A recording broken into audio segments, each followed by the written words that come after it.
अंदर 4 कदम पे psychology department, उसके पीछे दौलत राम कॉलेज। तो मैं तो यूनिवर्सिटी के गेट के बाहर ही बैठूंगी ना, तो मैं न्याय के लिए बैठी हूँ सर। मुझे ऐसी अपमानित भरी जिंदगी, नौकरी नहीं चाहिए।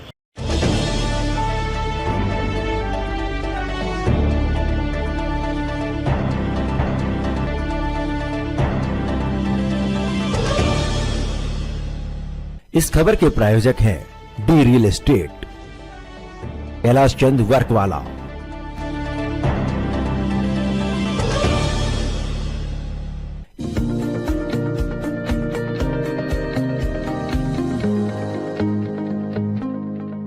नमस्कार, आप देख रहे हैं डीकेपी न्यूज और मैं श्रुति दुबे।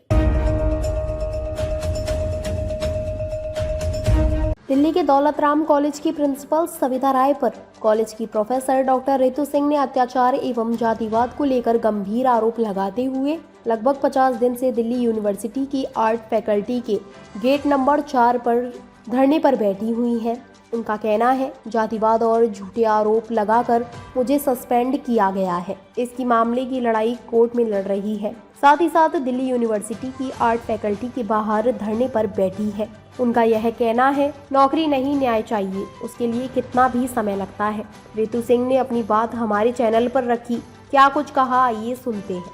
मैम, आपका नाम? डॉक्टर रितु। डॉक्टर रितु, क्या है पूरा मामला? क्या कारण है कि इतने जाति जो कभी नहीं जाती, ये कारण है। और इतने दिनों सर, अगर मैं आपको बताऊं तो हाफ सेंचुरी हमने कंप्लीट कर ली इस प्रोटेस्ट की। आज 50वां दिन है प्रोटेस्ट को, और हम बैठे हैं अटल, क्योंकि सच के साथ बैठे हैं। और उठने तब तक नहीं वाले जब तक अनअडल्ट्रेटेड संपूर्ण न्याय हमें नहीं मिल जाता। हमने लिख के भी लगा दिया, अगर आप जूम कर लें अपना कैमरा तो देखें, नौकरी नहीं न्याय चाहिए। इसलिए जैसे कि आपने बताया कि नौकरी नहीं न्याय चाहिए, तो जो हमारी डिमांड है, क्या न्याय की मांग है? जिस तरीके से अभी सर, आपको पता होगा दिल्ली विश्वविद्यालय जिस तरीके से जातिवादियों का अखाड़ा बन के बैठा, हर इंस्टीट्यूशंस में जितने भी अपर लेयर है वो जातिवादियों से भरी हुई है। ये लोग नहीं चाहते हम लोग आगे उठें, ये लोग नहीं चाहते हम लोग पढ़े लिखें, अच्छा बोलें। जब हम जैसे बच्चे पढ़ते लिखते हैं, आगे उठते हैं, अच्छी अंग्रेज़ी बोलते हैं, अच्छे कपड़े पहनते हैं, अच्छी हिंदी हमें आती है बोलना, मतलब अदर रीजनल लैंग्वेज से अच्छा हमें, जब सब कुछ हम परफेक्ट होते जाते हैं तो इनके लिए हम थ्रेट बनते हैं, इनके निशाने पे आ जाते हैं। ये लोग हमें ऊपर देखना ही नहीं चाहते। बहुत कम प्रगतिशील या प्रोग्रेसिव लोग होंगे जो एक्सेप्ट करते होंगे कि नहीं, इस तबके को भी बढ़ना चाहिए। लेकिन ये जब ये तबका बढ़ता है तो इन्हें दिक्कत होने शुरू हो जाती है। जो जातिवादी मानसिकता से ग्रस्त हैं, पीड़ित लोग हैं वो। अब उसी की एक शिकार मैं हुई। मुझे सताया गया तो जिस दिन से मैंने कॉलेज ज्वाइन किया उसके आई थिंक 3-4 हफ्ते बाद ही, या 1 महीना भी नहीं हुआ था, सताना शुरू कर दिया था। मेरे कपड़ों पे टोंट करना, बात करने के तरीके पे, स्टूडेंट के बीच में जो मेरी पॉपुलैरिटी है उसके उस चीज़ों पे टोंट करना, मेरे स्टूडेंट्स को ये बताने, उनके दिमाग में डाला जाना कि मैडम जो है वो ऐसे नहीं है, ऐसी कैटेगरी से है, ये वो, मतलब किसी न किसी एक्शन के थ्रू। ये तो सर चलता रहा, बट वो इस हद तक गिर गई जब उन्हें लगा कि इन छोटी मोटी चीज़ों का असर इस पर नहीं हो रहा। उन्होंने ठीक 1 साल बाद कोविड के दौरान मुझे कॉलेज से निकाल दिया। वो भी निकाला कैसे, इलीगली टर्मिनेशन, और अपने कमरे में बुलाकर इतना अपमानित किया और ये कहा गया कि जाओ जो करना है कर लो, औकात में रहो, और जो इस काम के लिए तुम बने हो वो करो। और बहुत सारी चीज़ें जो शायद आप मेरे एडवोकेट से पूछेंगे तो वो बताएंगे, जो मैं नहीं बोल सकती। बहुत सारी चीज़ें ऐसे कही। चलो, जब इतना सारा हो गया तो ऑब्वियसली आप बर्दाश्त नहीं करोगे। तो मुझे लगा कि इतनी अपमानित भरी ज़िंदगी तो मैं नहीं जीऊँगी। मैं कोर्ट गई, मेरे को निकाल के मेरी पोस्ट भी एडवर्टाइज़ कर दी। मुझे लगा ये तो रोज़ मरना है, अगर ऐसी नौकरी करनी है तो रोज़ मरना पड़ेगा, रोज़ सुनना पड़ेगा, बिना गलती किए कोई बजा रहा है आपको। फिर जब मैं कोर्ट गई स्टे लेने के लिए, जो मेरे को निकाल के इंटरव्यू रख दिया, तो उसके बाद से कहानी शुरू हुई। अब कोर्ट तो पूछेगा, इनको लगा कि दलित है, कहाँ से इतने पैसे लाएंगे, कहाँ से कोर्ट जाएंगे। बट ठीक है, हम लोग फॉर्चुनेट है, हमारे साथ एक अम्बेडकराइट मसीहा एडवोकेट प्राचा जी के रूप में आए, जिन्होंने हमारा साथ दिया। वहाँ जाके इन्होंने, जब कोर्ट ने इनको पूछा कि आपने कैसे निकाल दिया जब सारे टीचर्स वहीं हैं, एक ही टीचर से आपको ये वो, तो इन्होंने झूठी एक चिट्ठी बनाई जो मेरे खिलाफ़ वहाँ लगाई, बच्चों का नाम लेकर कि मैं क्लास में भाषणबाजी करती हूँ, टॉपिक पे नहीं रहती, दलित नॉन दलित की बात करती रहती हूँ, तो मैं एक अच्छी टीचर नहीं हूँ। और कोर्ट ने कहा कि हमारा आर्ग्यूमेंट आया कि कैसे एक एनोनिमस चिट्ठी जिसके ऊपर ना बच्चों के नाम ना साइन, और आपने खाली 1 पेज लिख के दे दिया, कोई आधार तो होगा। फिर वहाँ से क्या हुआ, ये कहानी शुरू हुई। एससी कमीशन में भी मैटर चल रहा था। यहाँ के जो टीचर यूनियन है उन्होंने एससी कमीशन में अपनी तरफ से मैटर डाल दिया था, डीयू के टीचर्स ने अपने संगठन से। तो एससी कमीशन ने रिप्लाई मांगा, पहले वो रिप्लाई मांगते, यूनिवर्सिटी से मांगा, मुझसे मांगा कि ऐसे ऐसे आपका मैटर आया। वहाँ पे इतनी चालाक, इतनी, ये देखो कैसे आप लोगों को काटते हैं। वहाँ पे इनको पता चला कि कोर्ट ने तो सवाल किया था एक चिट्ठी पे, तो कहीं कमीशन भी ना पूछे, एक चिट्ठी जिसके ना बच्चे का नाम ना साइन निकाल दिया। इन्होंने 2 पन्ने और एक्स्ट्रा लगाए जिसमें 35 बच्चों के नाम और साइन किए, उस एक्शन को जस्टिफाई करने के लिए कि ये जो है चिट्ठी सच्ची है। अब जब सर वो प्रोसीडिंग के दौरान 1-2 हफ्ते के अंदर मेरे पास जब फाइल की कॉपी आई, तो मैं तो मतलब सापला जी से मैंने मांगी वो कॉपी कि मेरे को मेरा अधिकार बनता है, मुझे दे। मैंने प्रोटेस्ट किया वहाँ पे कि मैं बैठ गई, मुझे कॉपी चाहिए, तो कॉपी मुझे दे नहीं रहे थे। तो जब कॉपी मेरे पास आई मुझे लगा कुछ तो फिशी है। जब मैंने पेज पलट के देखे, मैंने पहले ही दिन देख लिया था कि वो कोर्ट में तो 1 पन्ना था, ये 2 पन्ने कैसे हो गए और एक्स्ट्रा। सर जब वो 2 पन्ने मेरे पास आए तो मैंने देखते ही कहा ये मेरे बच्चे नहीं हैं, क्योंकि आपने 1 साल पढ़ाया, 1 साल के अंदर आपको अपने बच्चों का नाम वाम सब पता होता है। तो सर जब ये कहानी हुई तो उन्होंने मेरे को मेरा रिप्लाई किया, प्राचा सर से बात हुई, उन्होंने कहा इमीडिएटली मेल करवाओ, कहीं ऐसा ना हो कि जिस तरीके से वो तुम्हें धमकाती है और बताती है कि उसके सब जगह कनेक्शन है, वो यहाँ से पन्ने ना उखड़वा दे। सर उन्होंने मेल किया।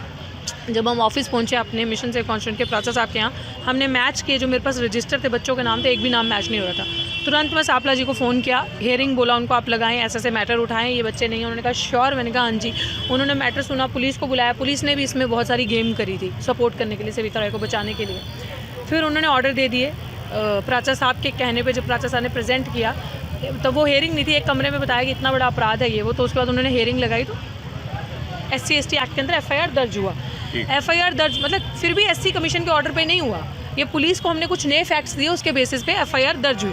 जब FIR दर्ज के मेरे जो कार्यकाल के अंदर वो तो थे ही नहीं मेरी क्लास के बच्चे, पूरे कॉलेज में ही सर वो 35 बच्चे नहीं हैं। आप बताएं इतना बड़ा फ्रॉड, चार्जशीट जमा हो गई है सर। और आप तो पत्रकार हैं, आप सोच सकते हैं कि हमारे पहली बात है SC/ST केस में FIR ही दर्ज नहीं करते ये लोग, और यहाँ तो चार्जशीट भी जमा हो गई सर। और आप धाराएं पढ़ सकते हैं सारी, ये धाराएं देख लें आप जूम करके, ये IPC की धारा देख लें, किसी धारा में 2 साल की सज़ा है, किसी धारा में 7 साल की सज़ा है, और सब नॉन बेलेबल है, 6 महीने से पहले बेल ही नहीं है। इतनी सारी धाराओं के बावजूद ये अभी तक सस्पेंड क्यों नहीं है, अरेस्ट क्यों नहीं है? और ये चीज़ इसीलिए यहाँ धरना लगा के मैं पढ़ी हूँ अंदर 4 कदम पे साइकोलॉजी डिपार्टमेंट, उसके पीछे दौलत राम कॉलेज, तो मैं तो यूनिवर्सिटी के गेट के बाहर ही बैठूंगी ना, तो मैं न्याय के लिए बैठी हूँ सर। मुझे ऐसी अपमानित भरी ज़िंदगी नौकरी नहीं चाहिए। मैं अपनी आइडेंटिटी को, अपने समाज के स्वाभिमान को झुकने नहीं दूंगी। इसीलिए मैंने ठाना है कि भाड़ में गए। और ये कौन होते हैं मुझे नौकरी देने वाले? मेरे अंदर इतना टैलेंट, पोटेंशियल, मेरिट है, मैं खुद नौकरी पा सकती हूँ, मैं कहीं भी ले सकती हूँ। अगर मुझे खाना ही खाना है तो प्राइवेट यूनिवर्सिटीज़ हैं, प्राइवेट कॉलेजेस हैं, लेकिन आत्मसम्मान के साथ समझौता नहीं होगा। तो ये 50 दिन हुए हैं, ये 50 दिन क्या 100 दिन भी हो सकते हैं, और ये जितना मर्जी लंबा जाए कोई डर नहीं है। समाज है, समाज साथ दे रहा है, आ रहा है, आप जैसे लोग आ रहे हैं साथ देने। बट ये बात है कि जब तक न्याय नहीं मिलता संपूर्ण, मेरे भाई रोहित वेमुला, IIT वाले, अनिल आयुष से लेकर डॉक्टर रितु, और जब तक यहाँ पे जो शिक्षा की व्यवस्था है उससे जातिवाद उखड़ नहीं जाता, तब तक हम यहाँ से जाएंगे नहीं। हम बात करते हैं समस्त पार्टियों कि डॉक्टर भीमराव अंबेडकर जी के लक्ष्य कदम पर चलें, क्या आपके साथ कोई अभी समर्थन में आई कोई पार्टी? सर पार्टीज़ का मुझे नहीं पता, लेकिन मैं इतना कहती हूँ कि हाँ, जो हमारे समाज के लोग हैं वो BSP से भी आए हैं, हमारे समाज के लोग ASP से भी आए, हमारे समाज के लोग पंजाब में अन्य पार्टियाँ आई, बिहार से आए, राजस्थान से मेरे भाई नरसिंह मिटड़ी आए। बहुत सारे जो लोग हैं, हो सकता है वो सारे किसी ना किसी बहुजन पार्टी को मानते हो, लेकिन ये सब जो समाज के लोग हैं उन्होंने दिल खोल के समर्थन दिया है। क्योंकि मैंने एक ही ऐलान किया था यहाँ बैठने से पहले कि अगर मेरे लिए जीते जी नहीं आए, मैं जब कह रही हूँ जातिगत भेदभाव का शिकार, तो मरने के बाद कैंडल मार्च करने मत आना, नंबर बनाने मत आना। तो मेरे को तो खुद के लिए लड़ना है, मुझे मरना नहीं है, मुझे डरना नहीं है। तो कोई तो बेड़ा उठाएगा।